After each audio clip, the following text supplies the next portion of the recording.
together with him and also with Cyril Cohen.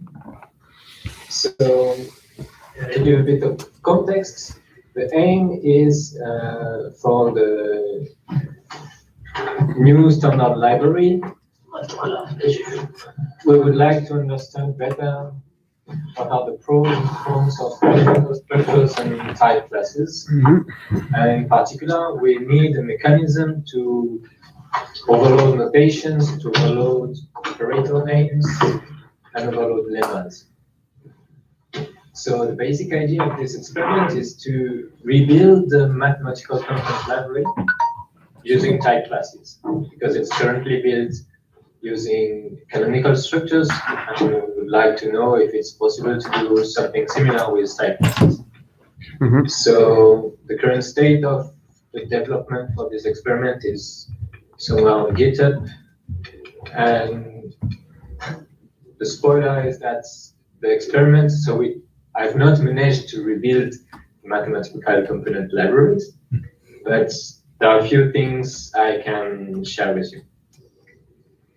So why do we want to do something else than canonical structures in the first place? So apparently canonical structures are very hard to understand and to use, and very little people manage to do that. Another drawback is that the inference mechanism is launched only during type unification. And sometimes there is no type unification problem at hand, and we have to invent one for the system so that the resolution is triggered. And this is why there are many phantom types in the MathComp library. Also, the canonical structures have no backtracking mechanism. We can fake some backtracking, but it's not there in the first place. And also, when we have built a big hierarchy of structures, adding a new structure in the middle of this hierarchy might be very tedious. So, about the hierarchy, no. What did I do? I don't know. So, yeah, I can do this. Awesome. So,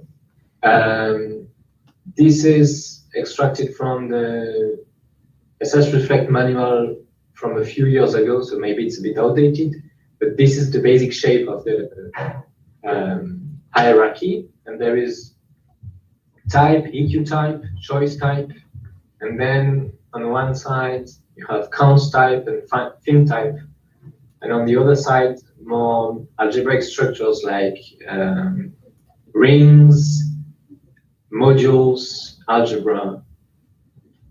So, okay. How this hierarchy is built? Currently using canonical structures.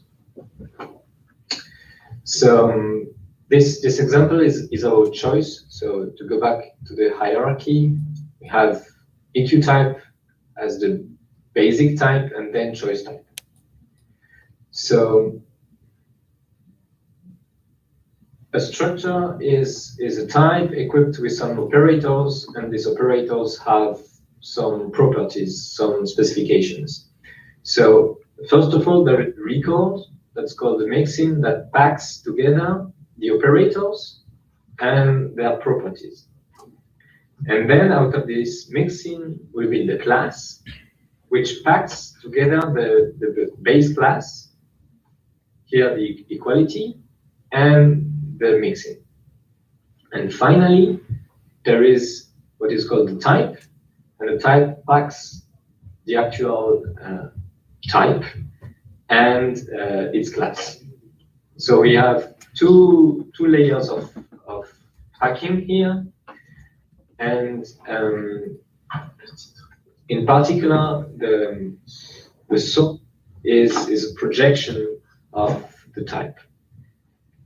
And the hierarchy is explicitly declared by defining this EQ type function that takes the choice type here and builds out of it the equality type.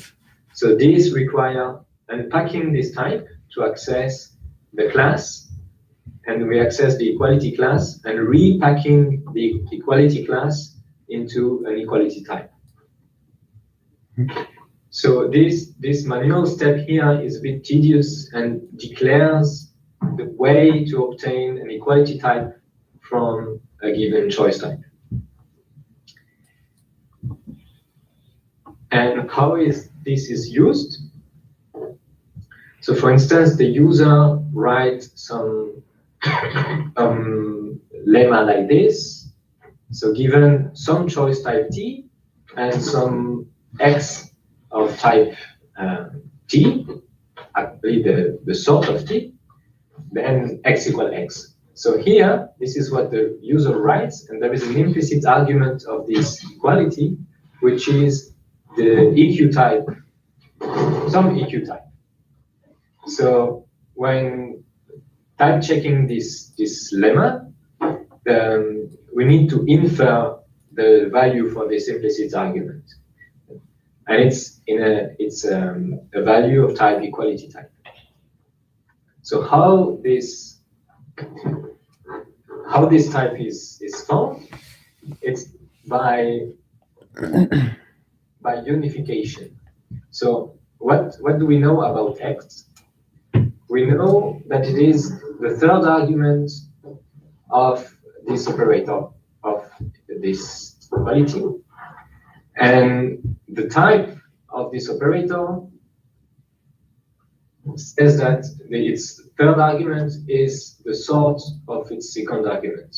So we know that the type of X is the sort of something, and that thing we need to infer. And from the context, we know that X is of the sort of T. So now we have these two sides of the equation, and we need to unify them. So the problem at hand says that we look for a way to go from the choice type to equality type. And fortunately, when defining the choice type, we have defined this EQ type instance here as canonical, and the canonical structures mechanism will use this information to fill in the hole. So now what I've been doing with type classes is to rebuild this kind of structures using classes instead of structures. And the class needs to be indexed by some type. So I have kept the mixin layer, which still packs the operator with their properties. So an alternate design would be to separate these operators, but I have chosen to keep them as before. And then there is the class layer, which packs the mixin with the superclass. And here, this annotation here explicitly declares that given any choice class, we can deduce the underlying EQ class. And also something that was important is to use the hint mechanism to prevent the inference to guessing randomly the type, this type argument here. So let's see how they are used. It's very similar as before. So we can still write the same kind of very interesting lemma. But here, the third thing to notice is that there is one extra argument. So before, we could quantify over the choice type and then take an X in the sort of this choice type. Now we have to explicitly quantify over first the sort and then the proof that it has some choice structure. And now this equality operator has 4 arguments: the sort T and the equality class. So T is known because it's the type of X, and the only unknown is this equality class. So how the type classes resolution mechanism works is that we know what we are looking for. Here it's an equality class of T, and we have in the context a bunch of instances that are rules, and so the system will apply these rules until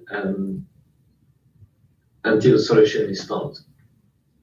And the difference with before is that here we only know what we are looking for, and we don't know what we don't know precisely what.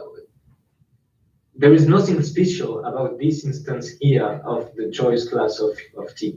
It's just in the context, together with all other instances and all other rules that are able to, from which we may deduce an equality class. So with canonical structures, we know where we come from and where we go, but here we only know where we go, and we don't have this additional hint where we come from. So basically, I've been doing these changes in the hierarchy, in choice, fin type, and then a bit of algebraic structures until rings, modules, and algebra. So it basically works, and I've encountered a few issues. So first of all, an annoyance is that many tactics do not deal with type classes the same way as they deal with canonical structures. So either the resolution for type classes is too early in the process, so we give a pattern with type class holes, and we try to fill these holes before we apply the tactic. So the result is not correct, and there is the dual problem when the type classes arguments are generalized. So okay, so minor annoyance. And also I've already mentioned with type classes, since the sort is no longer inside the class, we need to explicitly quantify over more things. So either the class, and if we move the operators out of the mixins, we'll have to quantify explicitly over these operators as well, and so on. So there are more free variables to introduce when we are dealing with type classes. Then we hit a few bugs. So the first one is about scheduling. Scheduling is the order in which we try to resolve the instances when there are several instances to look for. And we have reported a few cases when the resolution fails when it shouldn't. Maybe I have an illustration here. Can you see this? So this is a trace when I compile SSRI.v. We have in context that we have some ring R, some type U, and which is a module over R, and some type V, which is also a module over R. And we are looking for four things: a proof that R is a ring, that V is a module on some ring, and that U is a module also on some ring. And here, the resolution fails because it will only look for a ring class instance, and it will never try to, because this module has as argument an instance of a ring. So the scheduling tries to first fill in this argument and find the ring, and won't find it because we don't know the sort of the ring, and it will never apply these rules here, which would give the actual solution. So this is a very, very annoying bug that makes that is very difficult to go on with the experiment, because yeah, anything we write, we have to be very explicit about what is the underlying structure. So it involves a lot of rewriting of the lemmas, which is not really tractable. Another issue is that since type classes resolution is very similar to Prolog programming, and in Prolog we need cuts, and cuts are not yet available in the current implementation of type classes. So there is an issue open about int externDef that should implement cuts, but the status of it is not clear. And also a problem that did not show up but might show up is about opacity. So opacity is currently, it's a mechanism to say, for this type, all the instances are opaque, meaning that the type class resolution mechanism should not try to unfold the definition of this type for resolution. And we need a more fine-grained mechanism to be able to control opacity for every class and not only for a given type. To say, I want this type to be treated as opaque for this class, but not for other classes that I don't know about yet.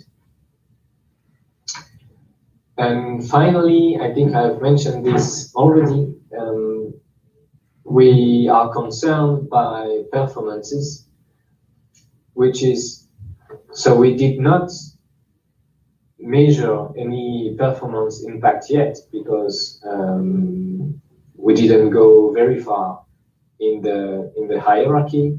But the basic idea is that with canonical structure, we know the both ends of the path we are looking for, and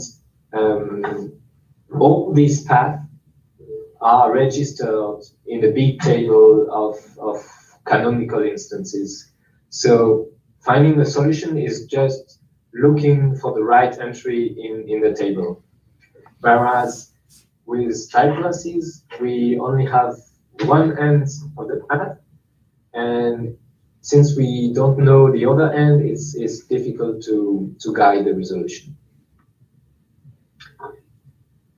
So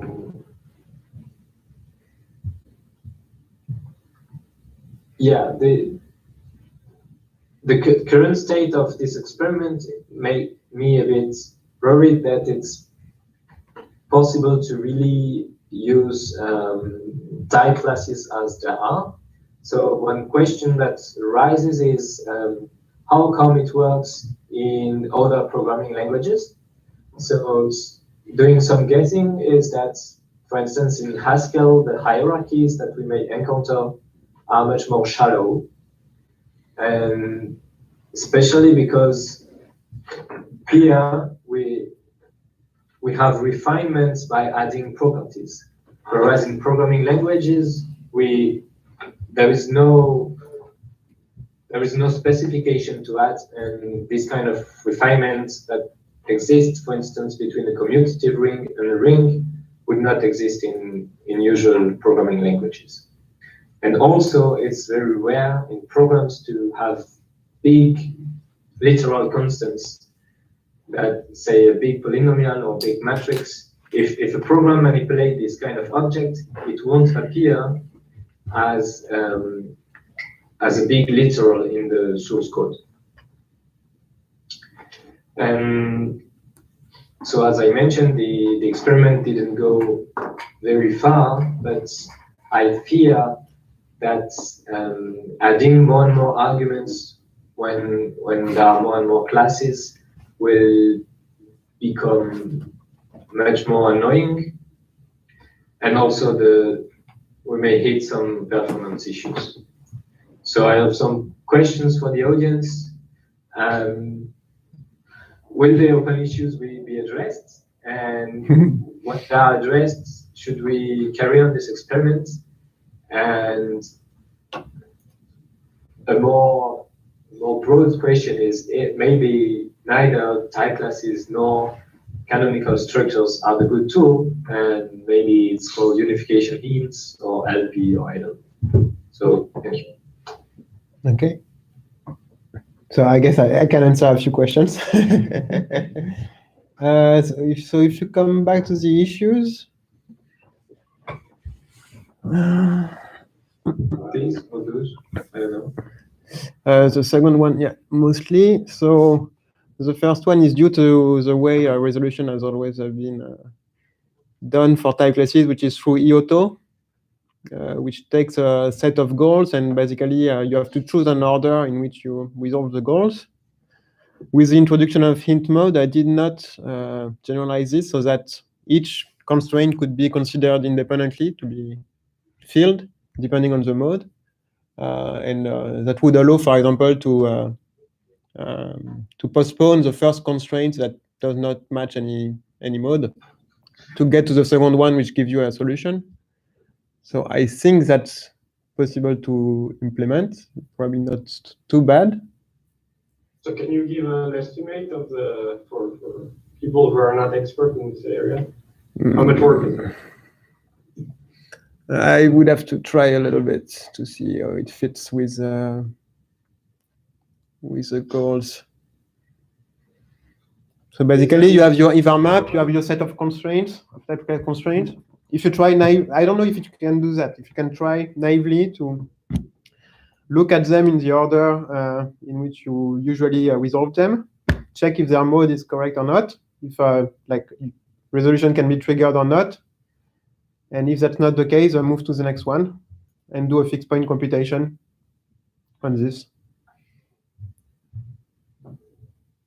So in this particular case, I'm not sure you need to stack the constraint and copy it later, because if so the problem here, I thought it was about trying to resolve the ring class, I mean the first class and then the second, but it's more about trying to resolve an argument of the class before the class itself. You see what I mean? Yeah. I mean, they're depending on each other, and you choose the most dependent one first instead of the least dependent one. So I remember there were cases in math classes, for example, where you wanted the other direction. It's not that. I think you might want to first try the one that has fewer dependency, especially if you get more information out of it. Here the problem is that. So can you go back to the example or click on the issue 9058? Oh, it was a script in your terminal. It was a trace in your terminal, I think. So I don't know. This one. This one? The last one. Sorry, no, the last one. The last example. Yeah. So I think this is the where we I mean, yeah. So can you make it bigger? Even I can't read it. I will try. Okay. More. Yeah, so what happens here is that this X here is a record, and the behavior of the resolution will change according to whether this record is a class or not. So when it's not a class, then the resolution, so there are two classes. There is the A class and the X, which may or may not be a class. So when you're trying to resolve A, so you are trying to look both for a proof of A of something and to complete to find a missing argument of A. If this missing argument is a class, then it will try to find this class first, and if it's not, then it will find the class, and the search will succeed. Yeah, so that's what I'm saying. So, The current resolution order is to try the least dependent constraint first. So if X is a class here, and A depends on X, it will try to look for an instance of X first. yeah, but it's inside. I mean, this class appears twice. First as a first argument, and then inside a parameter of the second argument. So it's not about finding the order. I mean, when you're trying to apply a lemma which has multiple classes as arguments, it's not about scheduling those classes. It's just about finding those classes first.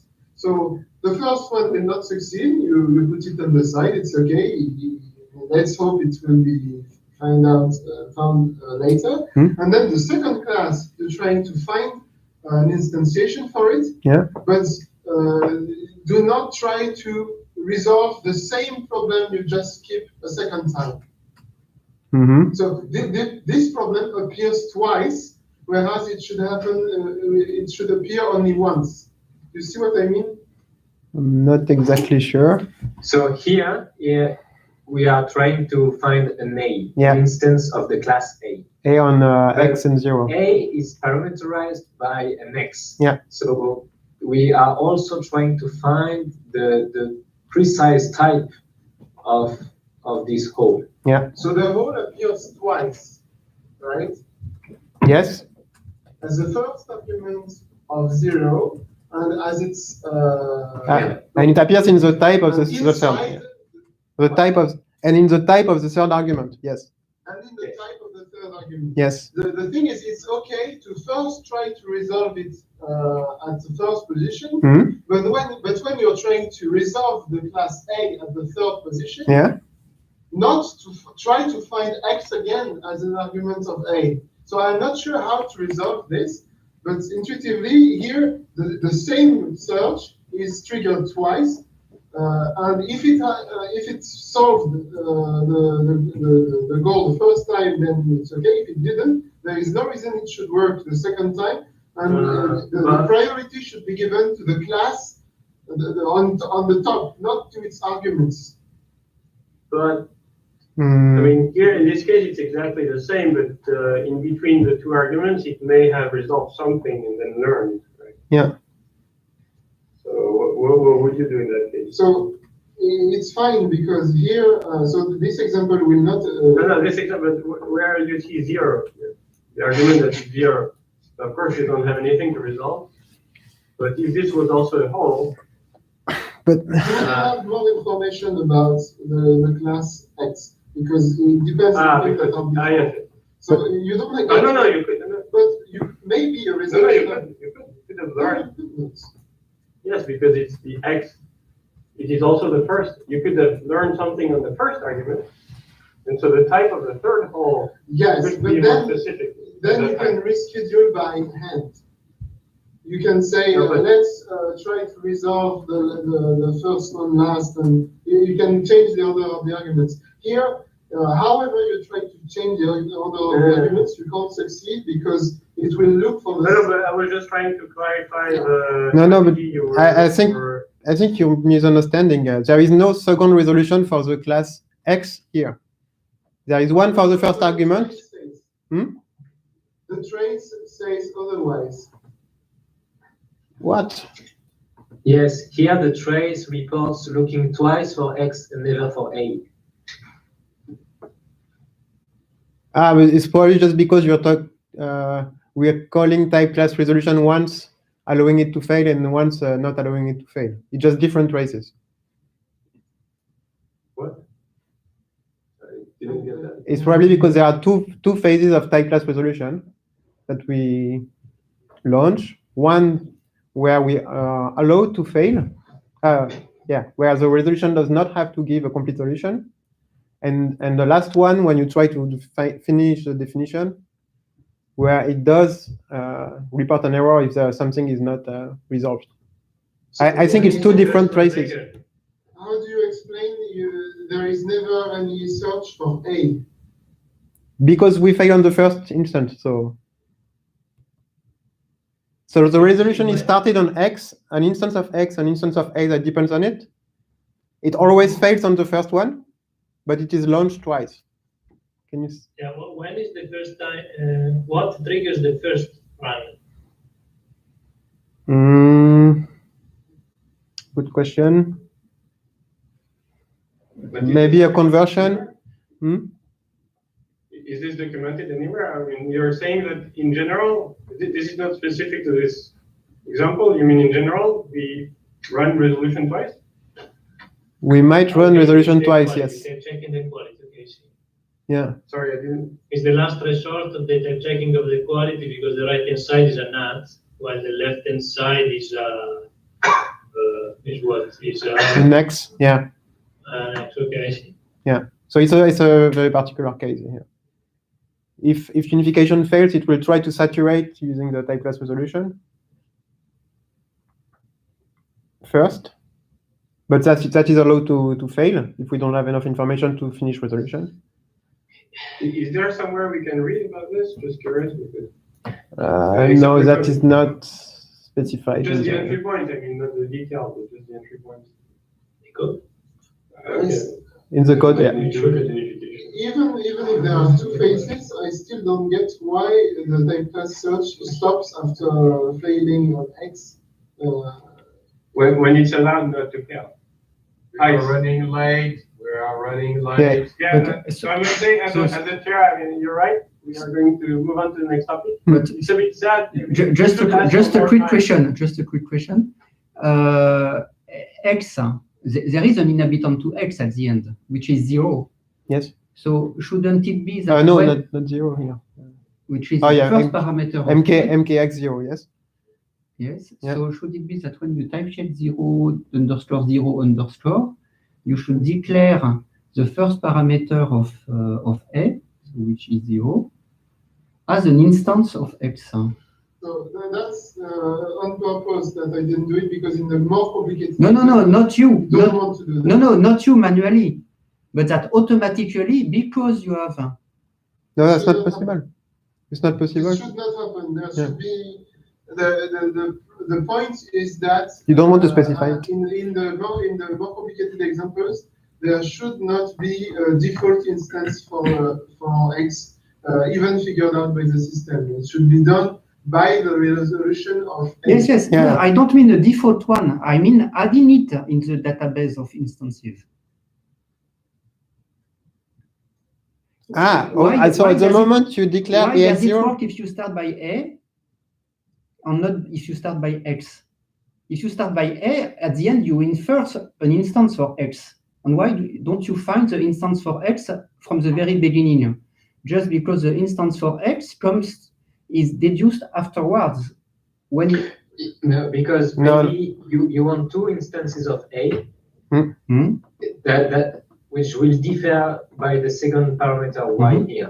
So you have an A0 and an A1, which use two different X's. Yeah. So you don't want to fix that. So you don't want to declare both X's as instances and to pick any of them here. You want to pick the one that has the right Y.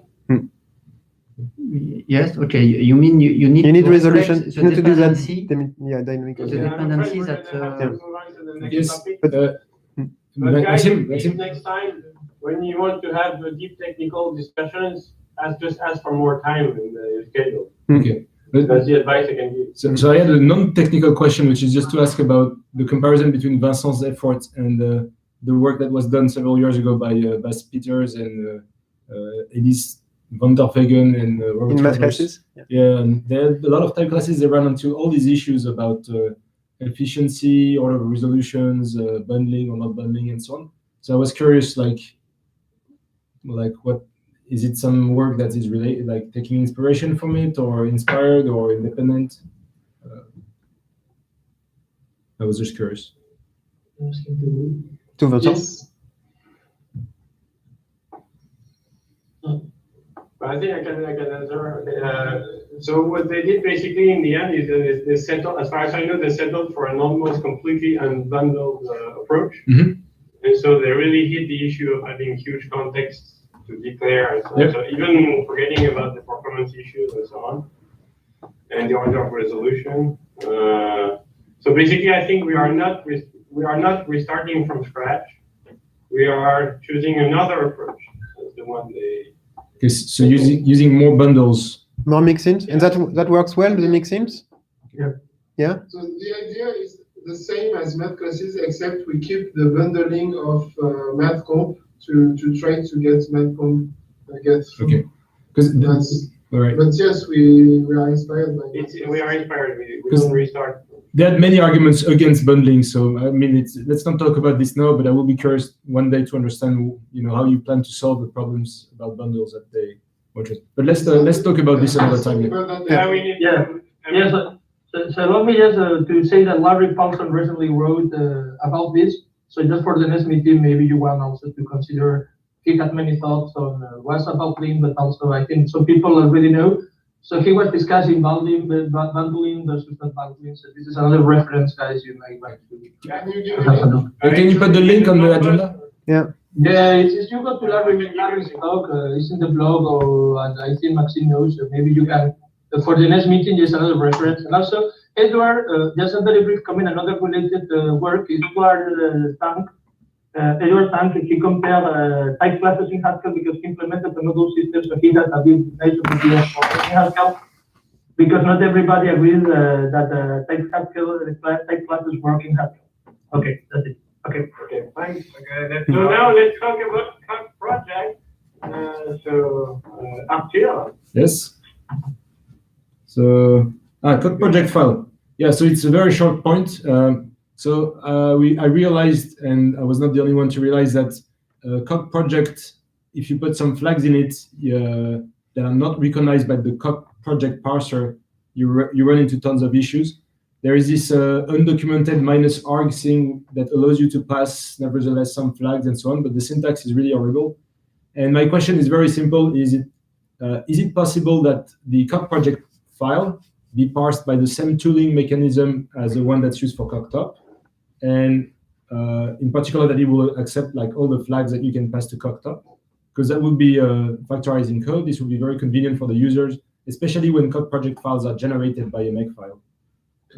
So that's my question. So the problem, so I looked at this recently, so that's why, because it was a request by Edward in the recent meeting. One of the problems comes from an attempt to reuse stuff, in fact, but not really reusing it. So the problem is that the Coq project file doesn't have a specific format. It just reuses the syntax of command line arguments that are passed to Coq Top, except that for some of these flags, Coq makefile needs to do something specific. So then it becomes a complete mess. And so that's why there are these two layers with the dash arg trying to distinguish between the two. Also, the end line in this file has a weird semantics. So the approach I imagine is simply to define a format for this file and stop passing blindly stuff to Coq Top, so recognize things. maybe we want the same syntax for flags, so it could be okay. But I guess it's just a matter of defining format and then parsing it and What is doing the right the thing. So I guess the question is, I think Emilio at some point had some projects about Coq project. No, it's actually a DUM file. So what we use is a DUM file, and then it has a standard flags and profile. So yeah, my project here is for people wanting to have a different handling. You use like the stanza. You can look at the documentation of Coq Tune. And yes, there of course you have a record like you say flags are for this, and so this is not an issue. But is but, an entire Arthur, your project question- and main meant to go away soon, and then we don't really need to look at it, or what is the Thing. We have already a build system with the support for this, and in fact we don't need to do anything special because it has already a structure and a parser and everything. So yes, I mean we are reusing that. I want to comment on that, but Hugo also wanted to say something. So yeah, yes, I don't have any plans regarding that. Of course, like but the problem now is indeed what Maxime mentioned. So the user has some high-level structure of what should be Coq projects, like dependencies and this stuff, and yes, I mean, and then you have to convert that to this format, so some information. No, but is the plan? Just not to speak too much in all direction, just a question to Arthur is that Arthur is proposing to do something. I'm asking what is the issue with just allowing the Coq project to be a single line where you can write argument that will be passed to Coq top. So it has two sub-questions. One is, what extra information do you want to store in the Coq project that will not be a Coq top argument? And is there any objection to, like, are there some Coq top flags that do not make any sense in the Coq project and that you cannot have there for some reason? So you have all the files also in your, You have all the files that you want to compile. And sometimes ML files, so like for plugins that use ML, I can write down ML files that are compiled by OCaml and not Coq top. But Okay, so I mean, my question really is it worth looking at this if the plan is to remove the entire chain? Yeah, that's related to what I wanted to say about Emilio's effort.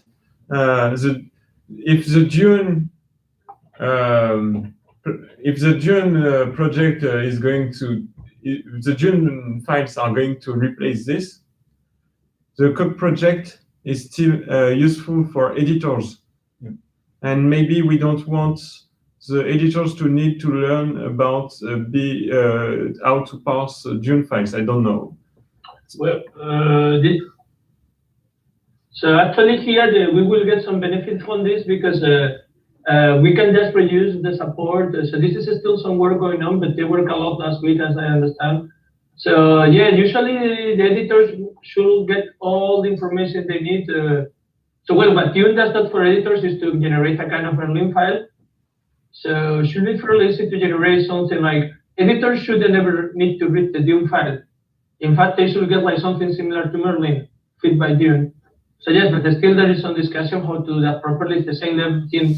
For example, another thing is being implemented in Dune is the top level stanza. So with a top level stanza, you can, for example, say, I want to cut top with this particular context and flags. And yeah, so you say, okay, I want a top level with these plugins linking and this stuff. And yes, I don't know, of course, could be useful. I don't know. I think it's complementary. But, Yeah, I think we can answer your question before without that. Sorry, but I mean, I will rephrase my question because I think I need an answer to that. Are we going to remove soon Coq project? But why? So then, No, not why. Are we? Okay, but I don't think so. perhaps I have no.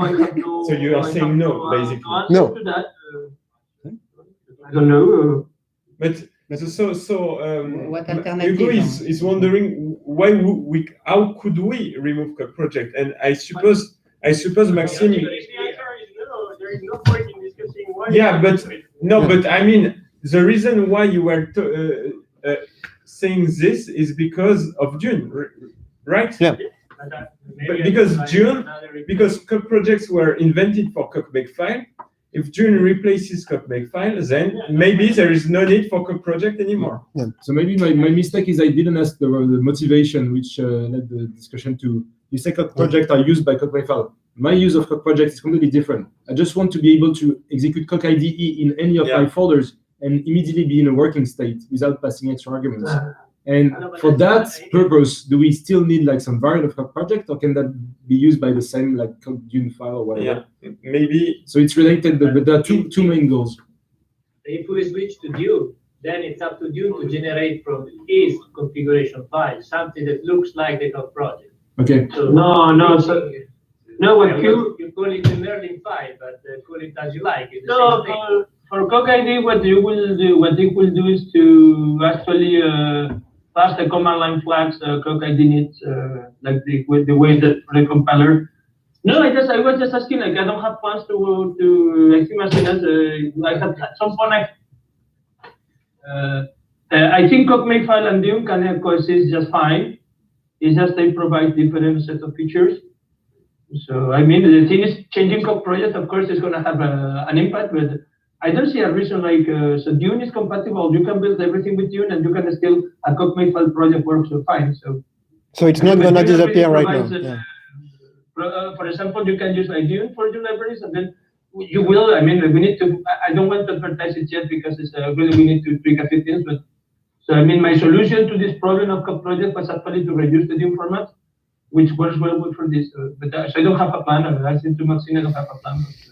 But of course, you could. I think the Coq Makefile could still be working for. And Dune could generate the Coq project file. Yeah. No. This is what why not?